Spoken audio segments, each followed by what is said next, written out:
This is a Renegade Media Network podcast. I got to tell you guys about Zippix nicotine toothpicks. They're flavored toothpicks with nicotine in each one. I want to tell you about them because you might have heard them advertised now on some other podcasts because their name is getting out there. Let me tell you this little fact. This was the first podcast that they ever advertised on, and that is because I actually reached out to them. I already used this product, and I thought I might as well advertise for them. That's how much I like them, and I still use them all the time. They're flavored toothpicks, like I said, with nicotine in each one. Check out the flavors. Peppermint, watermelon, excellent. They've got the old school cinnamon. Remember the cinnamon toothpicks you would have as a kid? This is basically the adult version. They've got sweet whiskey, sweet wood. They've got mocha, spice, island clove. Very, very good as well. So basically, if you're trying to kick a bad habit, maybe go for the cheapest alternative on the market. That would be Zippix toothpicks over at zippixtoothpicks.com. And of course, they want to support this show, and so do you. And if you want to buy some of these toothpicks, that helps this show out. So promo code BUCK at checkout, BUCK, gets you 20% off of your order. That is 20% off when you enter promo code BUCK, BUCK, at zippixtoothpicks.com. Let's get to the show. You are now listening to the Counterflow Podcast, a place for dissonant voices and unapproved opinions. You get split in fucking half, but I call the hologram graph. But I am the center inside the placenta of math. You clash with cyanide gas and die fast. Rhythmical equivalent of solids, liquid and gas. We smash your sinus with the power of Lord Titus. But I am the virus inside of the iris of Cyrus. Here is your host and humble narrator, Buck Johnson. What's up, you guys? Welcome back once again to the Counterflow Podcast. Another edition, another episode is here. Thanks for all the positive feedback many of you sent me after my appearance on Pete Quinones' show, Free Man Beyond the Wall. That was a good time. As most of you probably know, I did play it on as an episode of this show as well last week. So yeah, thanks. I got some good feedback. That was a lot of fun. Pete's very good at what he does. And a lot of you guys have been jumping into the Telegram group, which is good. That's a good thing because it's fun in there. Lots of good articles, lots of good conversation. It's on the Telegram app, and you just search Counterflow with Buck Johnson, and you'll find it. And a lot of you guys have jumped onto the YouTube page, which is nice because since January, basically since we changed the name from Death to Tyrants to Counterflow, we have been putting all of these videos up, and it's actually the video of me doing the interview, not just the still screenshot like it used to be. So we're trying to grow that YouTube page. Obviously, you know how to find it. Once you go to YouTube, just search the name of this podcast, and you can do just that. So enough wasting your time because my guest today is Dr. Thomas Fleming. I've been wanting to talk to him for quite some time. I first heard of him way back in the 90s, and we're going to get into exactly how that happened, how that came about. It was an organization that's much maligned these days, but nonetheless, that is how I heard of him back in the day. Also, I've done several episodes with Jeff Deist and Lou Rockwell, and done some even with Paul Gottfried where we touched upon this. One of my favorite moments in politics is what's known as the paleo-libertarian alliance that took place in about 92, I believe is when it started, up to about 95 or so. And it all happened when Murray Rothbard reached out via letter back then. Imagine that, just writing letters and putting them in the mail. But that's how it happened back then to my guest today, Dr. Thomas Fleming. And they're the ones that kind of got the ball rolling for that. We get into all of that. We get into Dr. Fleming's thoughts on libertarianism and what more you might need other than just that as a philosophy. We get into all kinds of things, including at the end, how he met the great Lou Reed. What a cool story that is. So I will waste your time no longer because you're going to hear all of this. It's a very good conversation. I was honored to do it. I'll tell you really quick, Thomas Fleming is the president of the Fleming Foundation. From 1984 to 2015, he was editor of Chronicles, a magazine of American culture published by the Rockford Institute, where he served as president from 1997 to 2014. I'll jump in here. I highly recommend Chronicles. I have a subscription to it. Very good magazine, very good stuff in there. He's the author of several books, including Montenegro, The Divided Land, The Morality of Everyday Life, The Politics of Human Nature. He's co-author of The Conservative Movement with Paul Gottfried. He does a lot of lectures over at Fleming Foundation. You can purchase for very cheap some of these lectures. This will tell you the kind of stuff, the deep stuff that he's into. Lectures like Cicero and the Rhetorical Tradition, Cicero, Republican, Statesman, Philosopher, Homer against the Iconoclasts, Homer and History. That kind of gives you the general feel for, I hope, the depth of this man's brilliance. And if not by that, you will learn quickly because he is here on the show right now. Dr. Thomas Fleming, welcome to the show, sir. How are you? Just fine. It's a pleasure to be with you. This is very exciting for me. I've known about you for a long time and been a fan of your work. For those of my listeners out there who are hearing this and don't know who you are yet, what would you say is your kind of quick rundown of who you are, what you do now, and what you've done? I know what you've done could be an extremely long list, but kind of give that in a nutshell for us. Well, in the old days, people, the worst insult was to say I was a journalist. And I did write for a lot of newspapers, especially in the UK, but also in the States. My first love was poetry. My second love was the Greek and Latin classics. And I got dragged in through the back door of writing about politics because way back in the early 80s, late 70s, early 80s, I made friends with a man named Clyde Wilson, who was a professor of history at the University of South Carolina and editor of the Calhoun papers. And together we started, I said to him over drinks one evening in Columbia, I said, Clyde, what the world needs is a magazine from a Southern point of view, not a magazine about the South, but a magazine that represents the Southern point of view, not apologetics. That's not the issue. The issue is our take on literature, our take on politics. And I was already at work on a book on political theory, so everything just seemed to flow together at that moment. And what did that kind of lead to after that? Or what magazine are you referencing? We created a little magazine called The Southern Partisan. Okay. Which the story of a lot of people's lives is you found something and then it gets taken away from you. People ask you, why aren't you an anarcho-capitalist? And I said, because I don't trust capitalists. I've had too much experience with them. They don't create, they simply borrow or rob. And that happened to us on that occasion. I once thought of forming a club of displaced editors. I was going to invite Louis Lapham, who got tossed out of Harper's when he was making a great magazine. And when he went back, of course, he was very tame. But anyway, and that led to my being hired as managing editor of a magazine called Chronicles. Well, it was then called Chronicles of Culture. And when I became editor 6 months later, I changed the name to just Chronicles with a subtitle, A Magazine of American Culture. Your past is interesting from the research I've done. I believe your dad was not only an atheist, but a communist. And you seem to be obviously neither of those. I'd love to hear your thoughts on the atheists, the kind of the upbringing you had and the influences in that world, and then what led you to Christianity. The atheism thing is sort of interesting. I consider myself lucky in a way. Of course, it's better to have a good Christian formation. That's the best thing that can happen to you. But if you have a bad Christian formation and you end up going to a typical American college, they teach you to rebel against everything your parents ever said they believed. And so I had a lot of good Baptist and Presbyterian friends in college, and they all drifted away and became atheists. Whereas I had been brought up to take religion with a grain of salt. I knew that there was no God. I knew that there was no realm beyond our sensory experience. This was it. I was also told, since this was it, you better lead a right and moral and virtuous life, because you only have one chance to go around and be the man. Not betray your friends. My father was very firm. He said, a man who cheats on his wife cheats on himself. Now he had been raised by priests and nuns.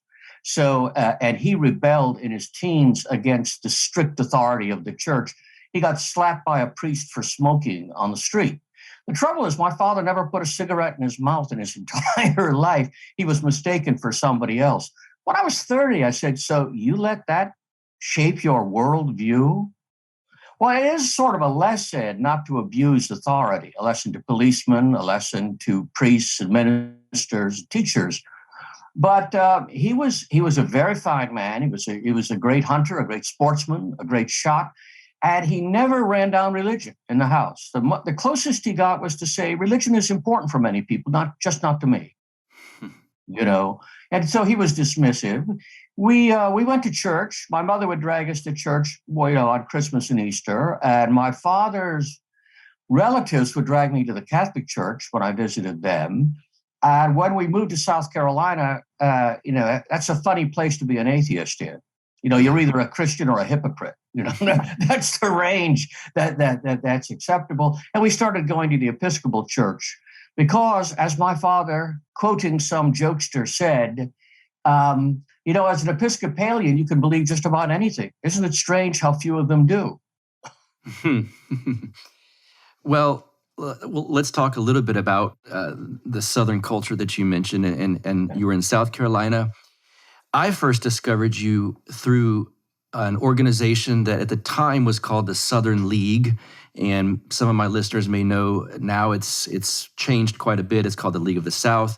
There's been a lot of, let's say, ideological shifts over time, at least last time I kind of checked into what they were doing.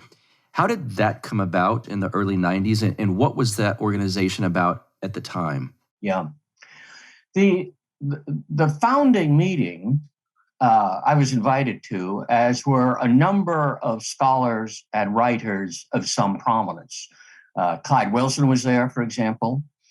Forrest McDonald was there, whom one does not ordinarily associate with Southern nationalist projects, he being, at that time, the foremost authority on Alexander Hamilton in the world. And a number of Southern historians were there. And the person who invited us, Michael Hill, was a Southern historian and one of Forrest McDonald's PhD students. So, and in fact, he wrote quite a good dissertation on a sort of Irish Celtic warrior named Sorley Boy MacDonald, excuse me. And the meeting was held to discuss the possibility of forming a movement, not a political party, but a movement or organization that would begin the long, laborious process of reviving and defending Southern values, Southern cultural traditions.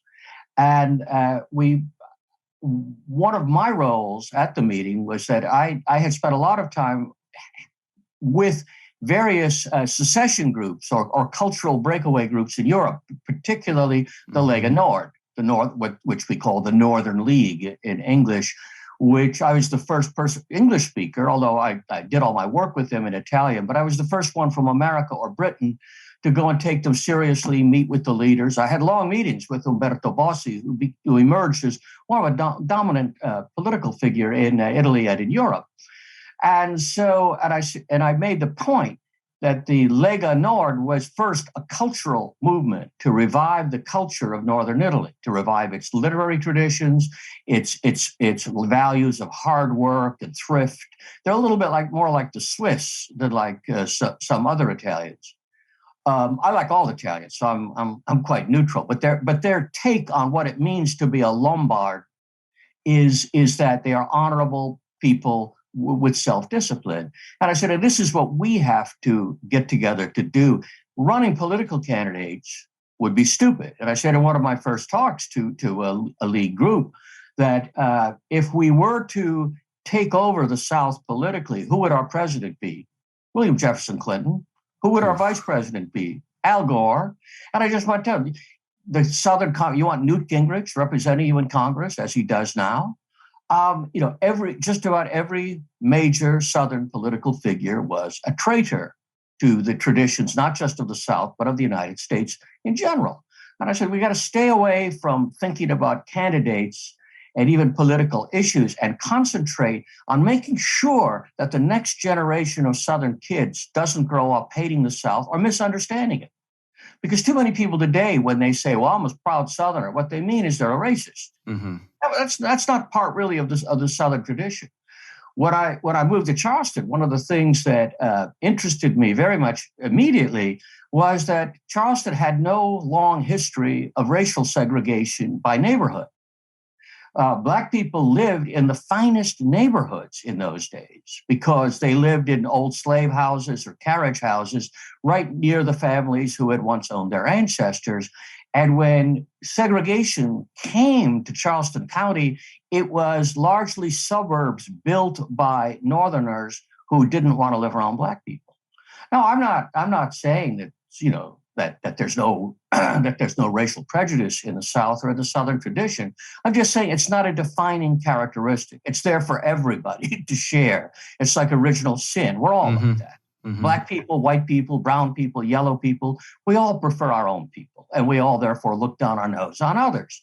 It's the mark of a civilized person that he can be tolerant and just toward other people. It doesn't mean he has to say they're the same.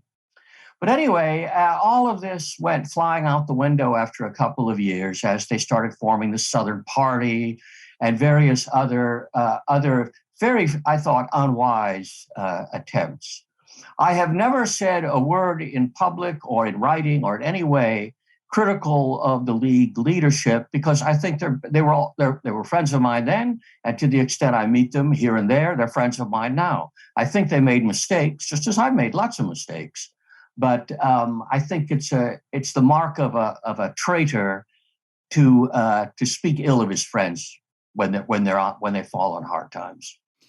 Do you still favor secession in any form as a positive goal or something that could kind of help this situation that we find ourselves in now? Well, obviously, the United States is much too big to handle. And if we were going to handle it, we would have to restore something like either the Constitution of the United States as drafted or the Articles of Confederation. That is, the states would have to be independent of, in all things but foreign policy and defense policy and coining money and things like that. It's spelled out in the Constitution. But in everything else, the federal government would have to mind its own business. By the way, that's the way the Roman Empire was won and operated. If you were a Roman living in Gaul, you had to pay your taxes through the local authorities who raised it however they deemed fit. And you may have to serve in the army or serve in some other capacity. But basically, your local institutions, traditions, everything was under your control locally. And that's why the Roman Empire functioned. It wasn't some centralized monster such as we have in the United States. We have the government of the French Revolution. Mm-hmm. We had the government of Thomas Jefferson and George Washington down to 1860. And then we got our own American Robespierre, Abraham Lincoln, and he began the process of converting us to this centralized Prussian-style state. It's had many good things. It's got ups and downs. I don't think secession is at this point practical, and I don't believe that politics is the art of the impractical. I think if you're going to get involved in politics, you better have some short-term designs at making everyday life better for ordinary people. I don't see any political party or movement that is going to make life any better for anybody today. They both seem hell-bent on grabbing as much as they can get, that is liberals and conservatives, Republicans and Democrats. The Democrats, of course, it's quick death. It's like having your head cut off. With the Republicans, it's more like, leukemia. It may take us 2 years. But I think decentralization and devolving power, whether through an actual breakup, which will happen if the country begins to fall apart as the Soviet Union fell apart. And you notice it broke up. Mm-hmm. And it didn't break up because the leaders of the Communist Party desperately wanted to hold it together, but it just fell apart. No, they knew by getting rid of all these troublesome provinces that they would no longer have to manage and keep still with an army. They could then concentrate on the Russian core, and they've had a moderately strong success in rebuilding Russia. It's not paradise. I don't want to live there. I've been there. Mm-hmm. But they've done something. And an America that either decentralized or broke up into regional confederacies of states, that would be ideal. right now, Americans are sort of confused because, on the one hand, we're all comparatively rich and comfortable. Oh yeah, we have to pay high taxes, and with this criminal lunatic we have in the White House, where our taxes are going to, your taxes go up. See, I belong to a privileged income group. I belong to a privileged minority group, namely old people. I don't belong to the AARP, but they cover for me, and they swing a big bat. So they're not going to cut my Social Security or my Medicare benefits. They will allow inflation to erode them because old people are too stupid generally to realize what's happening to them.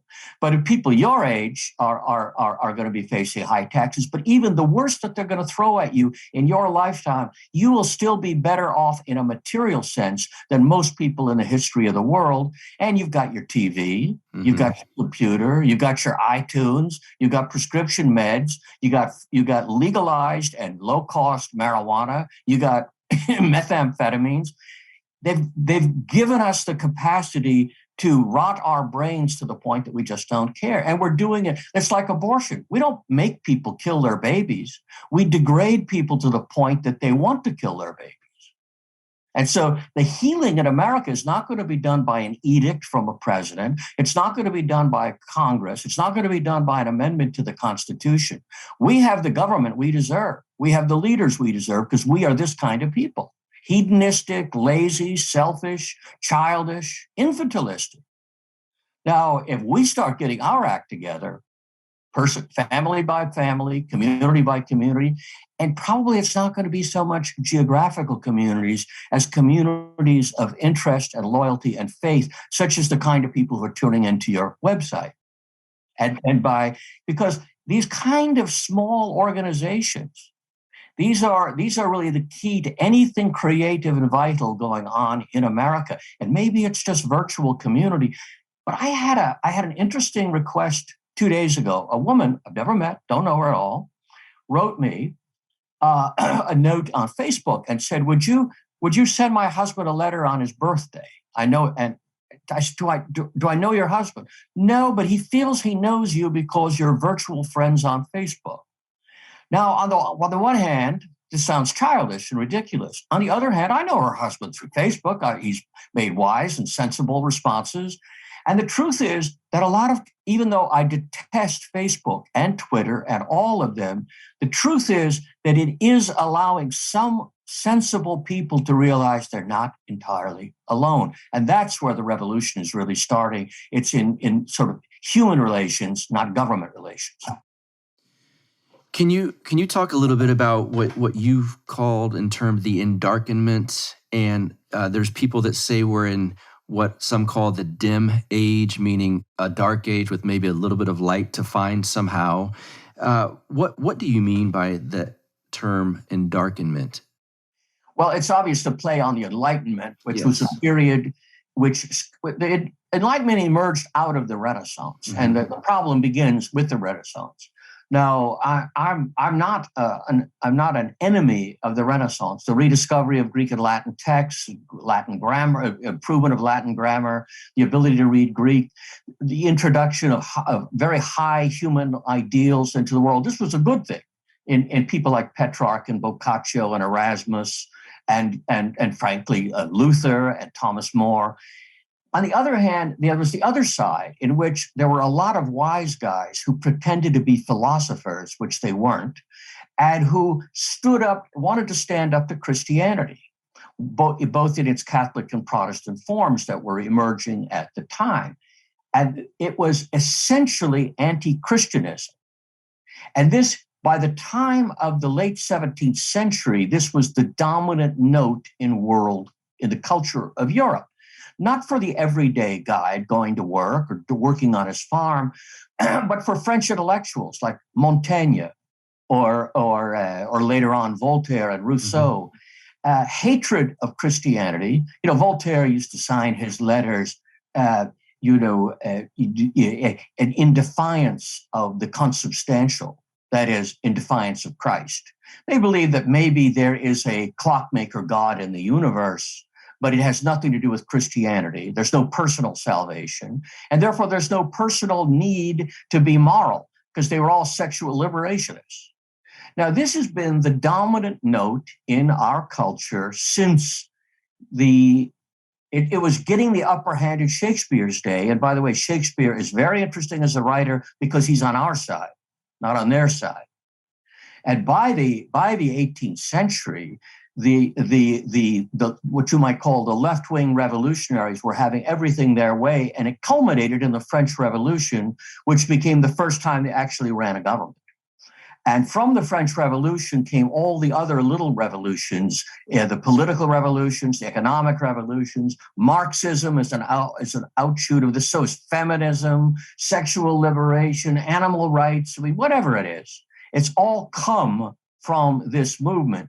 And it has darkened the mind and darkened the soul of Western man and cut him off from everything.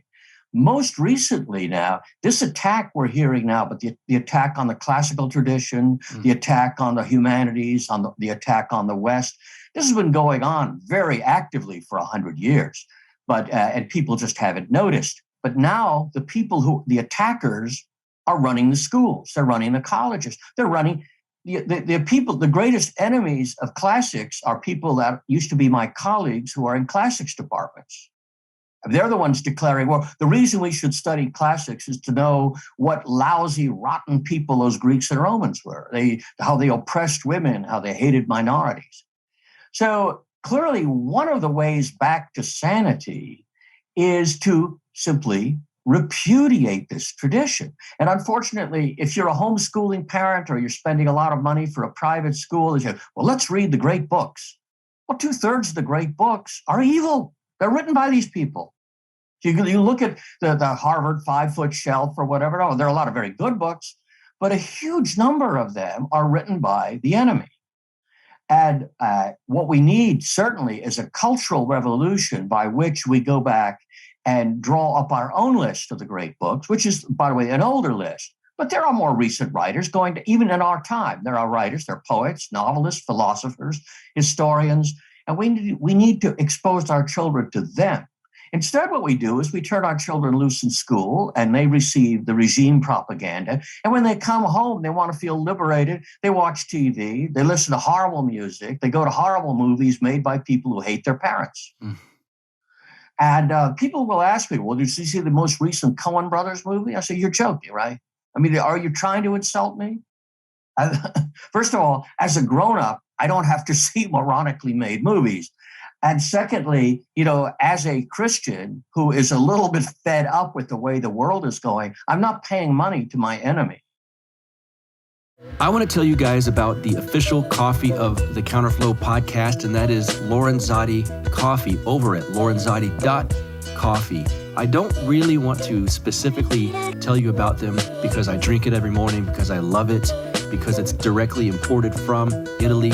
It's in these vacuum sealed packs. It's in these beautiful tins that look very good on your kitchen counter. Those aren't really the reasons I want to tell you about them. The real reason is because in this day and age, with all of the insanity going on, I think it's nice to be able to have companies that are very like-minded that we can support. And that's very helpful. Everyone's scared now, like, should I support this company? I don't know. Are they crazy? Well, I can tell you, the guys at lorenzotti.coffee are really good guys. They're like-minded individuals, and they want to support shows like mine that you listen to. So I think if they're willing to give me a cut of the money coming into them from you guys, that should make you want to support them. You like this show? You want to support like-minded companies? Well, here's one for you. Lorenzotti Coffee over at LORENZOTTI.coffee. I'll tell you one thing. If you type in promo code BUCK, B-U-C-K, at checkout, you will get 10% off of your order. You'll be supporting a very good company. The coffee is amazing, and it helps me out too. So if you like this show, give it some support. Now back to the show. Yes, good point. And does it feel like, or do you believe, I should say, that we're leaving an age of materialism? Or is there a transfer out of that into a mystic age of any sort to you? Well, yes and no. Here's an interesting thing. During the history of this endarkenment, there have been two strong themes to it. One theme is scientific rationalism and materialism.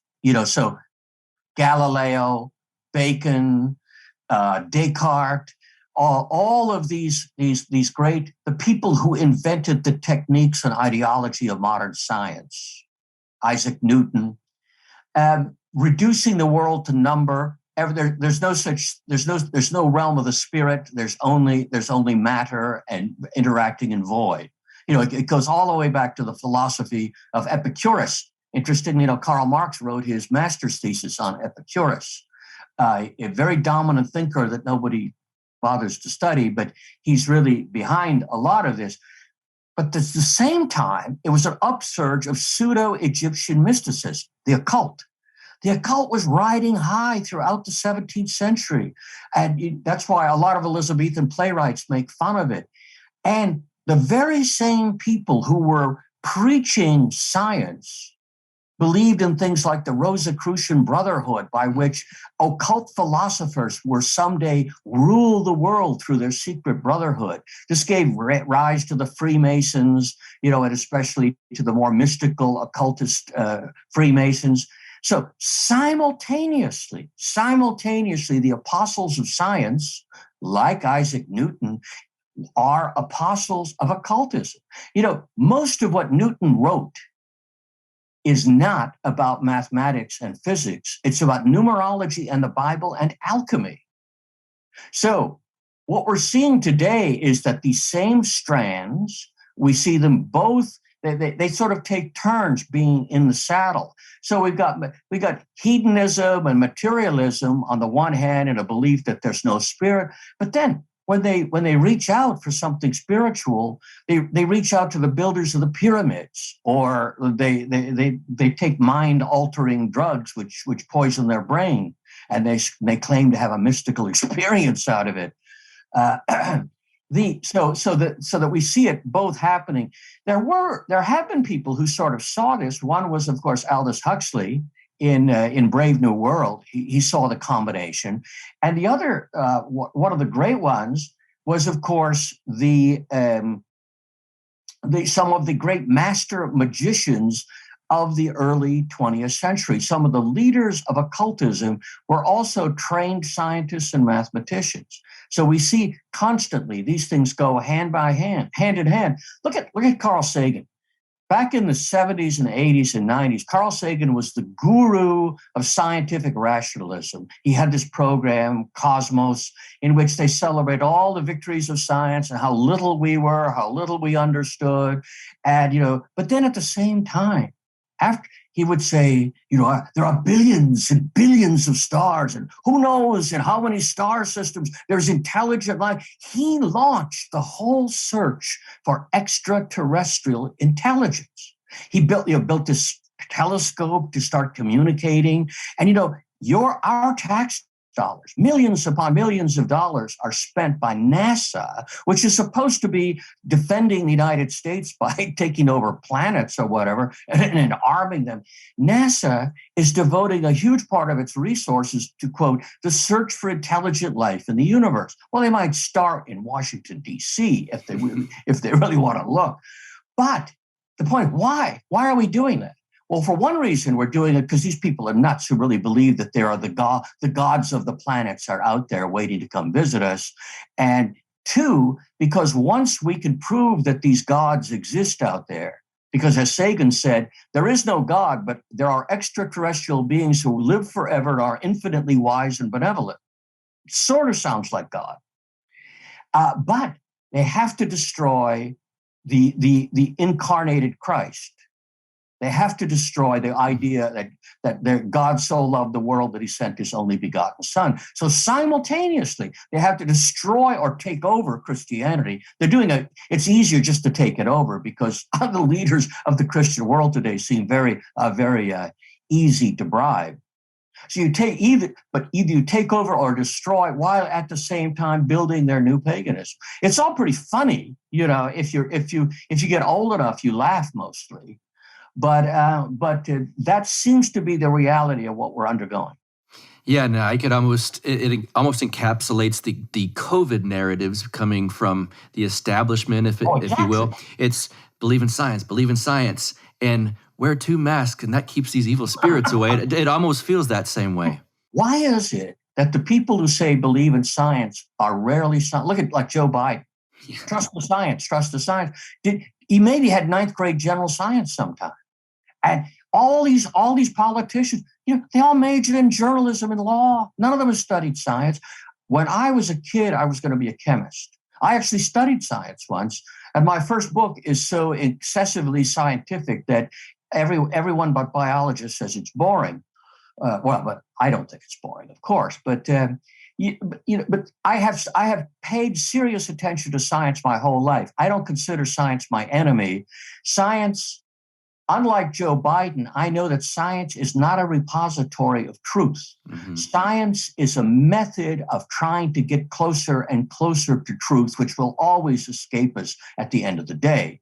But we can get closer by a ruthless and rigorous pursuit of science, what Goethe, the great German poet and playwright, called torturing nature.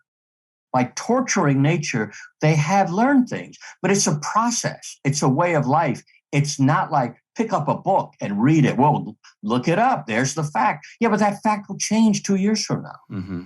So trust the science. Trust the scientists. Yeah, I trust the science. That's why when people say, don't trust the vaccine because these people are evil. No. These people know what they're doing. Doesn't mean I think we should have mandatory vaccines, but I don't think that the average doctor out there advising you to take a vaccine is some lunatic conspiring to make you a slave. I think that to the extent our practitioners and surgeons that we know, and I have several who are friends, all of whom take this position, they're simply trying to be practical. And they say, well, judging by the best evidence we have, it's on balance. I asked a friend of mine who is a very fine physician, and she said, well, I've already had COVID. I'm probably not going to get the vaccine. But, you had a quadruple bypass in the past couple of months. You'd be better off getting it. It's a practical thing. It's not a superstition. We're not looking for science to give us a rabbit's foot and we rub it and we live forever. But that's the way they treat it. But even then, when you get the vaccine, and I'm ready to get my plane ticket to Italy, because we're used to spending a couple of months in Europe every year, and I'm getting a little desperate, which is why I broke down and got my 2 vaccines, the second of which, by the way, made me sick for 3 days. But now they're trying to the State Department is trying to throw every imaginable obstacle in the way of vaccinated Americans from traveling. Mm-hmm. And people, well, this is a free country. I remember when it was a partially free country, but there's nothing free about it now. I want to ask you about a time, one of my favorite times to read about, and I wish I knew enough. I was so young in the early to mid 90s, just discovering politics. And then I read back about the John Randolph Club in the early 90s with Murray Rothbard, and it's a time in a moment history that's often referred to as the paleo and libertarian alliance. And I'd love to ask you about that. What are the circumstances that led to that? And I believe, did it start with Murray Rothbard contacting you? Yes, it did. I had been, I'd been from the time I got actively interested in politics, which was fairly late in life, because I'd been much more interested in ancient history and literature and philosophy. And but through the Southern back door, I got into politics, and I started writing a lot. And I had begun just studying more seriously American history and challenging a lot of the assumptions of American foreign policy about our habit of conveniently getting into wars we had no business in, such as the Spanish-American War, such as World War I, and such as Roosevelt's provocative behavior on the eve of World War II, which we might have been able to avoid. In the end, I don't agree with people who say we should have stayed out, because at some point we had to get in. But, and so even though I was a pretty rigorous anti-communist, I began to be critical of U.S. foreign policy, which seemed to be always trying to provoke brush wars around the world, finding what I call the latest candidate for the Hitler of the Month Club. And so I didn't realize Rothbard was reading the Chronicles magazine at the time. And so he sent me a long letter because, Murray was not just a libertarian, he was an anarchist. Mm-hmm. And he had every reason not to trust me, and I had every reason not to like him. But his letter was thoughtful, and like everything Murray did, there were flashes of brilliance in it. And so we began a correspondence, writing back and forth. And then we began a telephone correspondence. We talked for a long time. And before I did that, I checked with a couple of old conservatives who had known Murray, like people like Mel Bradford, who was a good friend of mine in those days. And they all said, Rothbard may be eccentric and crazy, but he's also a decent person. If you shake hands with Murray on something, he will do what he says. And that's sort of what you need when you get involved in politics. It's not so much the other guy's ideas that you have to worry about, it's his character. Mm-hmm. So that led to we had a secret meeting here in Rockford with a group that involved some libertarian leaders and people like Joe Sobran and Sam Francis and myself. And then we had a secret meeting in San Francisco at which we've outlined the John Randolph Club. It was interesting when Murray and his friend Lou Rockwell, when they decided to make friends, they went in it with both feet, because I expected they'd want to call it the Von Mises Club, or they'd find some classical liberal like Lord Acton. But instead, they took a reactionary Southerner like John Randolph. And they, of course, Randolph's most famous quotation is what became the basis of the club, which was somebody asked him about, don't you believe in equality? So he says, sir, I'm an aristocrat. I love liberty. I detest equality. So that was the operating motto for the club. And the raison d'etre of the club, our purpose, was to have a place where libertarians and traditional conservatives could get together, thrash out the issues, have a vigorous argument and debate, no holds barred, without indulging in personalities, and to see where there was convergence and where we could cooperate. I'll give you a good example that happened. It started over the telephone. Murray believed in open borders. Why? Because, labor's just got to, flow across borders. There shouldn't be any. So I said, well, that's fine, Murray, but we have the welfare state. That's this giant honeypot that's going to bring all these people to us. And he said, Murray, quick as a flash, just said, okay, I get it. He said, we'll have open borders as soon as we end the welfare state. So I said, well, okay, Murray, let's shake hands on that one. I said, because if the day ever comes that they get rid of the welfare state, then maybe we'll have a duel and one of us will come out alive. But until that point, we can be fast friends. But you see, Murray had the ability to transcend the ideology of libertarianism. And as a result, and he knew that I had an instinctive loathing of unnecessary governmental control over people's lives. For example, a lot of my conservative friends, they were very strong on maintaining anti-drug laws. And my position was they never should have had them. We should be careful about getting rid of them because we don't want to send kids a signal that it's okay. But really, drug legislation is a bad thing, just like the prohibition of alcohol is a bad thing. And the same thing with things like prostitution, et cetera. None of this is the business of government. If you have a strong religion in your society, it's their business. Don't let government start dictating right and wrong. It was the great insight of Thomas Aquinas to say government does not exist to make people virtuous. The state exists to create conditions that are propitious to a virtuous life. You see, that's all the difference in the world.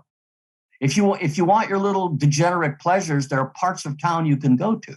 but stay, not in my neighborhood, not in front of the school, not next to the church. So we found a lot to agree on, and of course, a lot to disagree with profoundly. But Murray's view was, I always want to thrash it out because I like to win arguments. And Murray would often say, we don't need to talk about that now. We'll talk about that some other time, because because for the first time in his life, he was searching for consensus. And his talk, when we finally gave him an award and everything, his talk it was, I finally found my real home. My real home was not among crackhead, deadbeat libertarians. My real home is among American anti-imperialist conservatives. And of course, he was still philosophically libertarian. He hadn't changed that at all. But he had learned to despise a libertarian movement, as you see in things like the Cato Institute or the Libertarian Party, that takes huge sums of money from big capital in order to promote their interests. That was not what Rothbard and his supporters were all about. I want to tell you about your one-stop shop for all things CBD, and they've got a brand new website for you to check out, palomaverdecbd.com. And it's the Paloma Verde store, of course, owned by a great couple, Carlos and Vanessa, out of San Antonio, Texas. Carlos is a very bright young man. I can tell you why. Once you go to the new website, palomaverdecbd.com, you'll realize that he's smart enough to feature the better looking of the two on the brand new website. And you'll see what I mean once you go there. They've got everything you need as far as the world of CBD goes. You can explore their products on the new website page. You can see obviously they've got the tinctures, but they've got mint tinctures, they've got soft gels, they've got CBD gummies, multiple flavors of those, the salve stick, the sleep bundle, which I'm going to have to check out. I've not had the sleep bundle yet, but that sounds enticing to me. The menthol sports cream, I can tell you, works amazingly. I've used that multiple times. And one of the biggest fans I personally know of Paloma Verde CBD products is my French bulldog named Lux.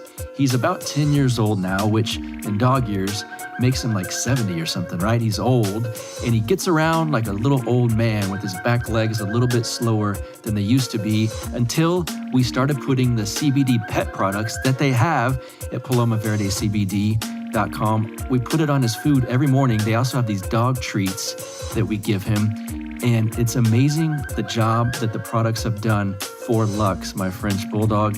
Now he's trotting around like he's young again. He gets in and out of the doggy door with ease, which is a relief to me, I can tell you that. So, of course, I've got a promo code for you. It is BUCK, B-U-C-K. When you enter BUCK, the promo code at checkout, you get 25% off of all of your orders over $75, which is a bargain. That's over at palomaverdecbd.com, their new website. Promo code BUCK, get you 25% off all orders over $75. Let's get back to the show. Did you have any preconceived notions at the time on what libertarians were going to be like? And if so, what did Murray and the ones around him, which we could name those if you remember some of the people that he would bring with him, what did they change as far as what you thought about libertarians?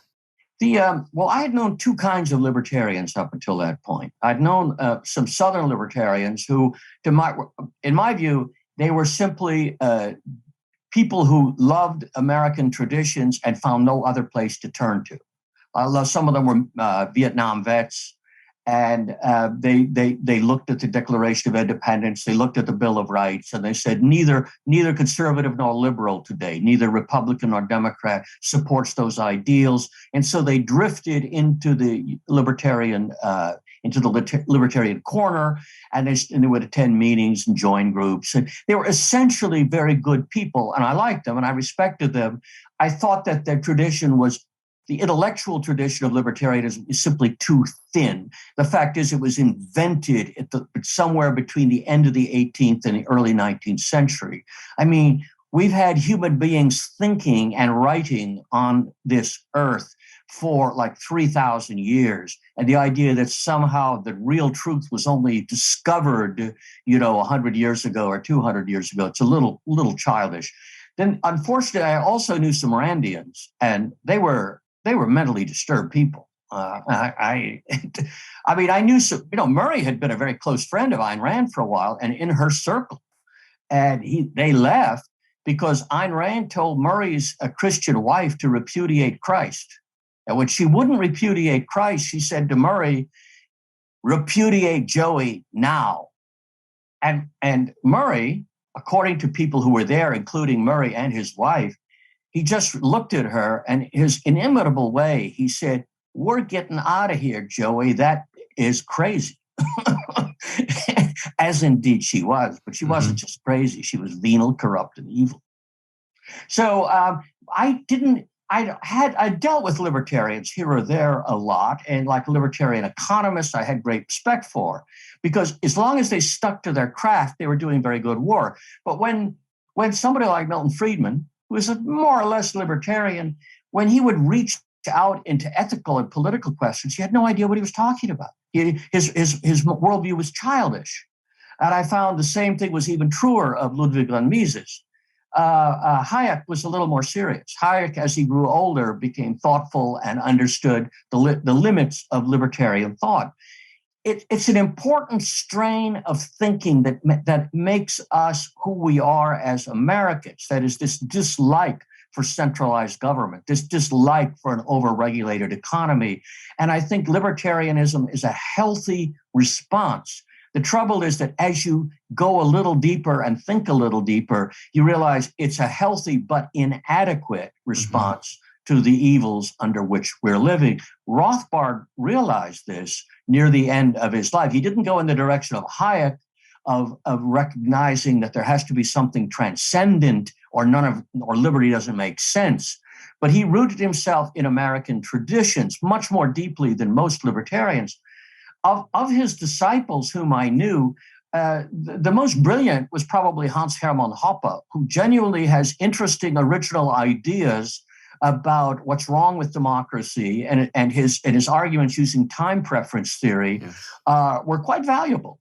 And of course, Justin Raimondo was a friend of mine who I met through Murray, and I used Justin. He had a regular column with me for years, and unfortunately, he has gone. He was quite a character, but I knew a lot of them. And it's the libertarian historians like Ralph Rako. Some of these people were very bright people, and sometimes they were bright in spite of their ideology. It's like meeting somebody who is a pure fundamentalist, but so you say, well, you mean the value of pi is 3? What is it? You believe? No, of course, nobody lives like that.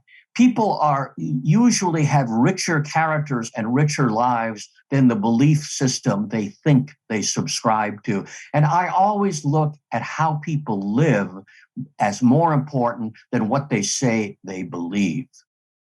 Yes, well put. And something I've been kind of tossing around in my mind lately and trying to articulate better to my audience and to libertarians in general, and I want to get your thoughts on this. Libertarianism as the legal and we'll say ethical, moral philosophy is, like you mentioned, very, very thin.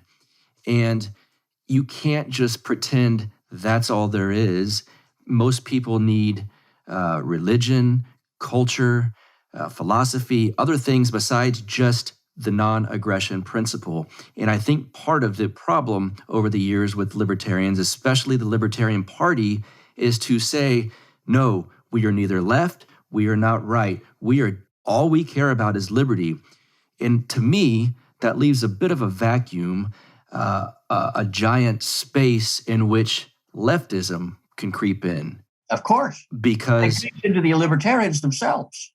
Yes, and for some reason, leftism, in my opinion, and I'd love to get your thoughts on this, has this incremental creep. And any time there's a void in society, leftism fills it, and it creates chaos. Yeah. And I'd love to get your thoughts on that.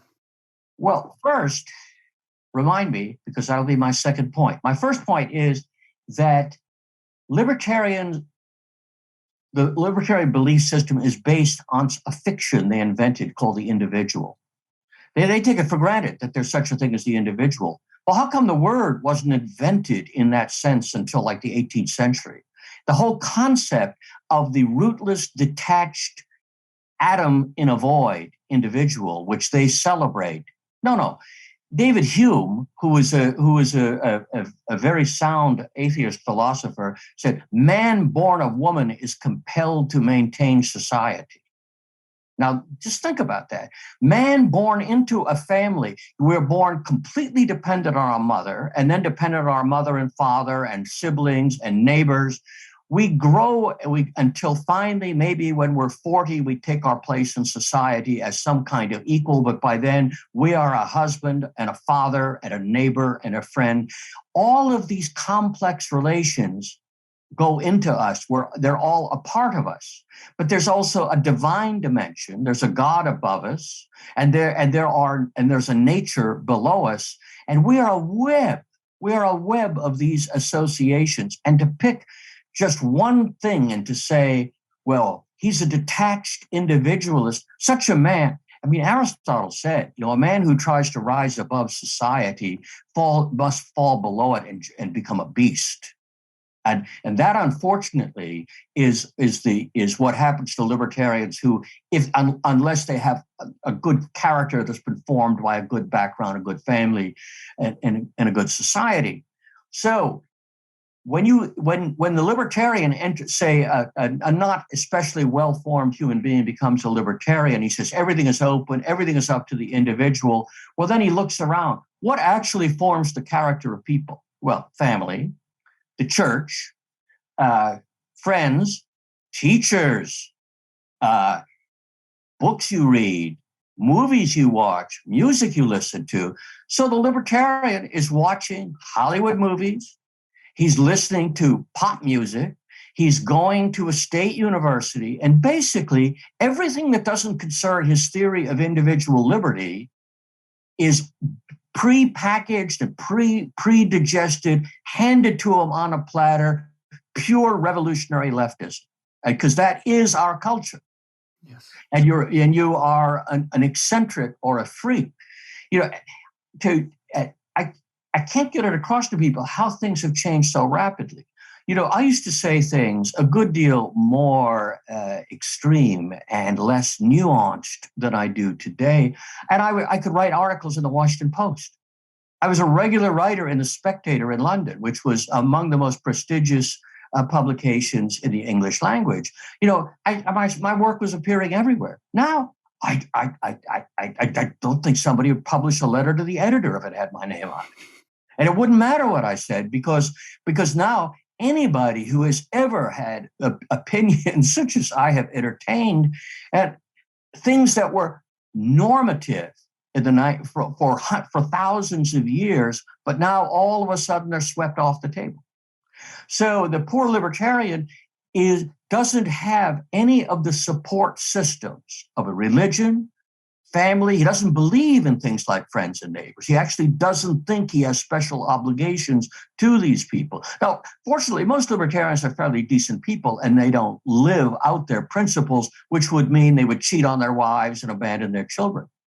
One very prominent libertarian, and I won't mention him because he gets really mad when I tell this story, and he attributes the story to me, which is not true.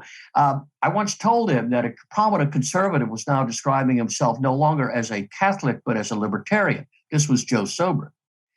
And he said, well, what's Joe done? Is he cheated on his taxes or molested children? Those are the two main reasons for becoming a libertarian.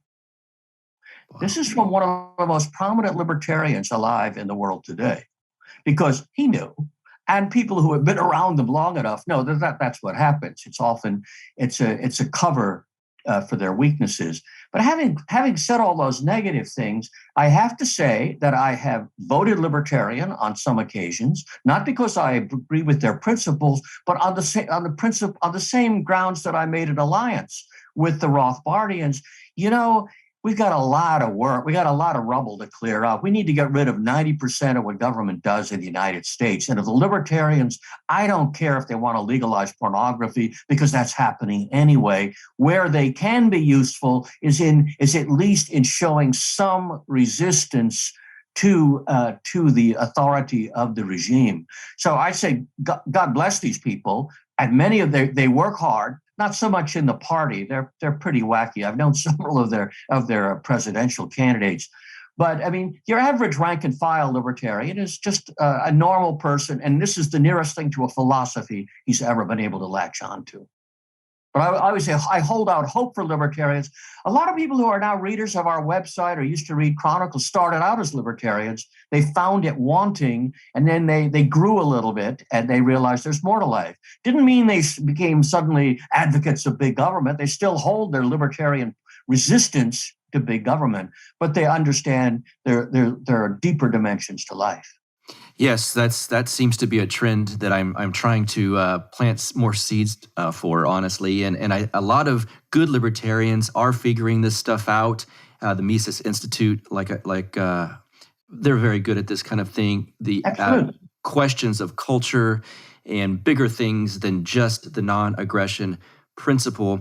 Do you see at all a ripe ground right now for another similar alliance like the paleo-libertarian, because maybe due to MAGA types and Trump voters being a little bit, maybe their eyes are opened as to what the state actually could represent, and then maybe some libertarians willing to concede that maybe we were wrong on corporations all of this time, and maybe culture does mean something. Do you see a ripe time for that at all? I think it's possible. I think especially among some younger people. I think you put your finger on Trump voters, not Trump himself. Right. The rank and file movements, like when I was hanging out with the people in the Lega Nord, I noticed the rank and file were, to me, more important than the leaders, because these were just honest small businessmen trying to get along and having to pay taxes to a corrupt government, and that was ruining their country. And all they could see is they could get free of this, and then they could lead the lives they wanted to lead. The other day, when I was getting my second vaccine, I ran it. There was a funny old guy, and he had on a Trump 2016 sign on his hat. Mm-hmm. And so I said loudly to him as we walked out, "I like your cap, sir." And he said, "Well, thank you." And we started chatting. And the thing is, it's like, look, I'm not fond of Donald Trump. I voted for him twice. I think the man's an idiot, but that's different. The Trump movement is important because it means something. It means that some large percentage of the American people are tumbling to what's wrong with their country. And Trump became their figurehead leader. And so there's no point in attacking him or criticizing him. The point is to have some sign of solidarity. And I think that is a very good sign. In the short run, it's going to be a lot of stress because, most of the people I know through family are, sort of well-to-do Californians and things like that. And of course, they're horrified by Trump. And so how do you talk to them? And I just, I take a puff on my cigar and I make a joke and then go on and say, and talk about Italian wine instead. But the truth is that there is a bond among about a third of the American people. My neighbors will come to me, and people I don't know. I've lived here for decades, but I still know very few people. And I'll be on the street, and one will say, and they'll look like this back and forth. Did you vote for Trump? And I say, yes, I did. And then they'll tell me what they want to say. But it's like a code word. It's a code word for people who know. It's like we're living in the Brezhnev era of the Soviet Union. You have to look around. I've talked to some of the most prominent intellectuals in the United States. A friend of mine who was on the cover of Time magazine twice. And he started to tell me a story in the faculty club of his university. And he did the look both ways and then whispered. And he said, if I were to say out loud what I'm saying to you, I would lose my chair. Now, that was 20 years ago. Wow. Now think about what this means. We don't nobody would put him in jail. It's just his books. He'd no longer win book awards. He would no longer have a chair. He would no longer be a great man allowed to do his research. No, you can't get a job today. You can't teach. You can't, at a major university, there are no jobs available for somebody who doesn't agree with the regime and support it. And so they've got everybody buffaloed. However, there are now, it's like you have a Masonic ring. If you had a MAGA hat on, and maybe your ring is smarter because then your car doesn't get trashed. Right. But it's like, there's something endearing. I really love the American people. They're so sweet and dumb about so many things, but they will, if your car is broken down, they will stop you and they will stop and help you. And by the way, black and white. Or if I look at the 8 times in my life when I've had help from people at the roadside, 50% of the time has been black people. Now, there are things in the American character that transcend politics, the politics of gender, the politics of race, politics of everything. And we have something good, something that makes us a little different in the world. We're not unique, but we're different. And that quality of Americanism, I think, is what the Trump movement has helped to preserve and revive. Well put. I got to respect your time. I've got a couple more things.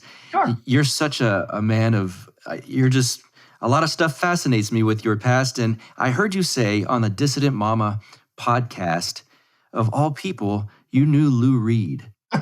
And I'm a musician. And so early on in my life, Lou Reed, he was an influence of mine. I didn't want to sing like that for sure, but he fascinates me. And then of all people, Dr. Thomas Fleming knew Lou Reed. I'd love to hear that. It takes a lot of effort to sing as off key as he sang.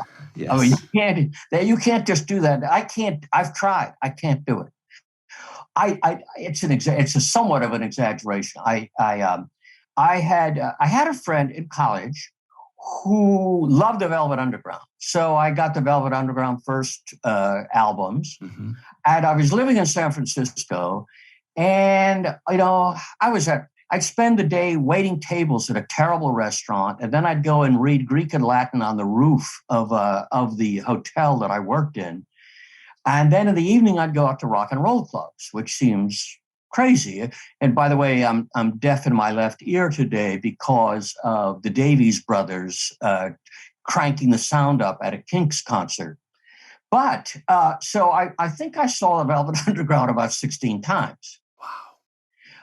First at a place called the Family Dog Ballroom out by the beach, and then at all sorts of places. The best of them being the Matrix, which was a very famous jazz and rock and roll club in San Francisco. It helped to launch careers of a lot of people, but it was a very nice club because instead of standing or sitting on the floor with people tossing their reefer in your face. Instead, you were at a nightclub where you could have a bottle of wine, and it just seemed a lot more pleasant. But anyway, so they started. Sometimes at the Matrix they had very few people, and so they got to start to recognize some of the fans, and they said, "Hey, we saw you. Why did you go to Basin Street West? That place cost a huge amount of money to go to." I said, "I didn't go to see you. I went to see Bobby Blue Bland."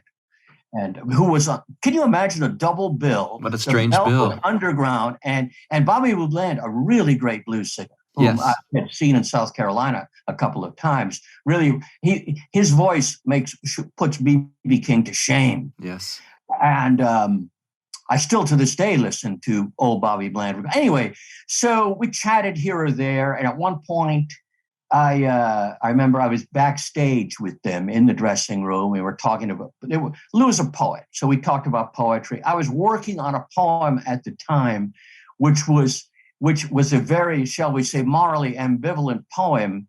And I said, "Would you mind if I used your quotation from one of your songs?" And it's the song "Some Kinds of Love." And the line was, "No kinds of love are better than others," which is really a slap in the face to any decent, normal human being.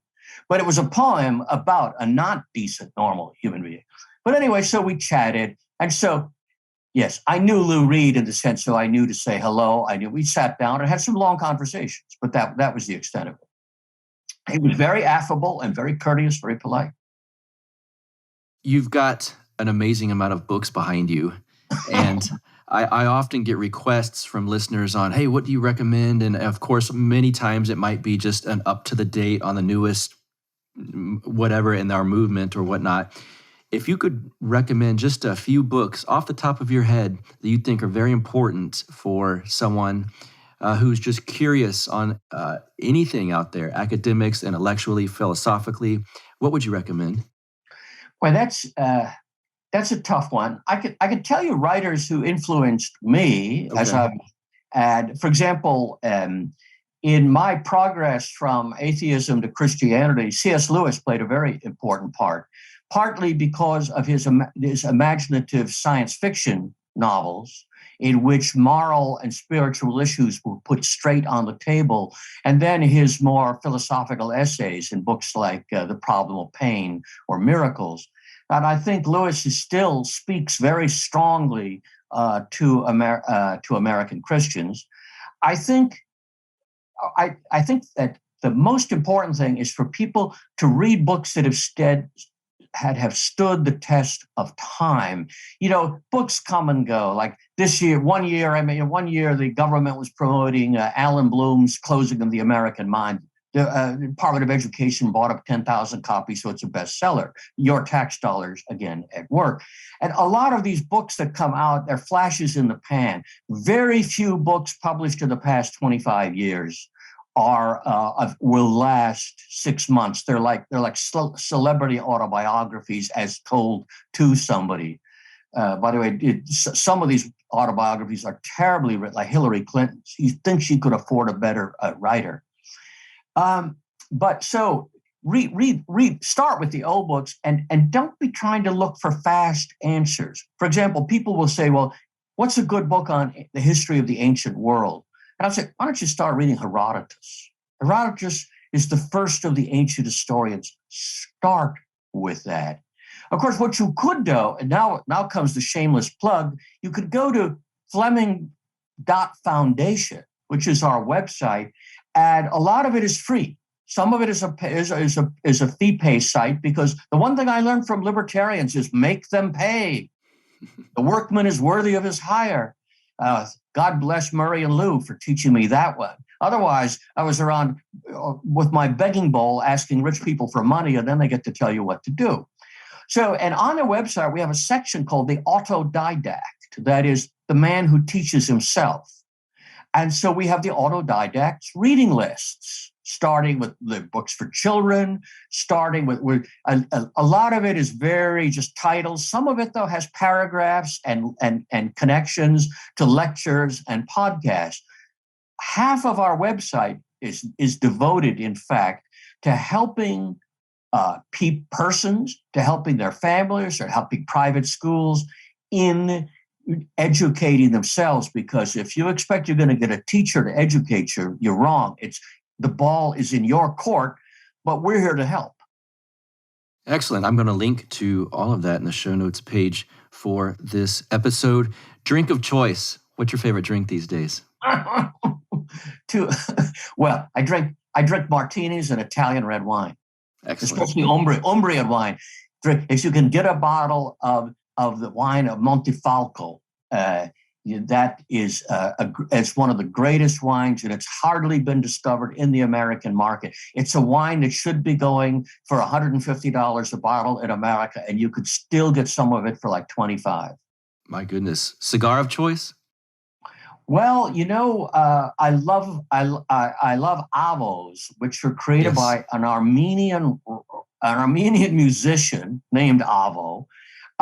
When I'm down and out, I smoke the high-grade Maria Mancini's, which Clyde Wilson says you shouldn't do that. I found actually a cigar I really like. One is called the Pearl of Havana. The Pearl of Havana is for an inexpensive cigar, and something called Authentic Counterfeit Cubans. I was smoking one yesterday that somebody sent me, and it's very cheap. It's like 75 cents. It's $1 a cigar. It's ridiculous. Okay. They're well made, and they're better than a lot of $10 cigars. I'm a bargain hunter. I if something's on sale at a store or on wine.com, I order it immediately and try it. Dr. Thomas Fleming, thank you so much for doing this. This has been a real pleasure. I truly appreciate it. Well, I've enjoyed it. Thank you. Yes, sir. What a great conversation with Dr. Thomas Fleming. What an honor. That was quite enjoyable. Hope you guys enjoyed it as well. The new website is really going strong over there. We're going to have t-shirts at some point. I'm in the process of getting those done. My man, Neocon Remover from Twitter, gave me a great design. I'm going to get that put out shortly here. But the website, of course, is counterflowpodcast.com. You can find everything you need there, the social media links, Twitter, all of that stuff, the Patreon page. It is all there. We've got to figure out, I don't think you could put a Telegram link there because as far as I know, Telegram is just an app. And speaking of that, like I mentioned at the top of the show, get that app. Join us in the Counterflow with Buck Johnson room on Telegram. And that's all I got for you guys. Until next week, have an awesome one. See ya. You get split in fucking half, but I call the hologram brass. But I am the center inside the placenta of math. You clash with cyanide gas and die fast. Rhythmical equivalent of solids, liquid and gas. We smash your sinus with the power of Lord Titus. But I am the virus inside of the iris of Cyrus. Like the sound of the Counterflow podcast? Our audio production is provided by Podsworth Media. Check them out at podsworth.com. This has been the Counterflow Podcast, a part of the Renegade Media Network.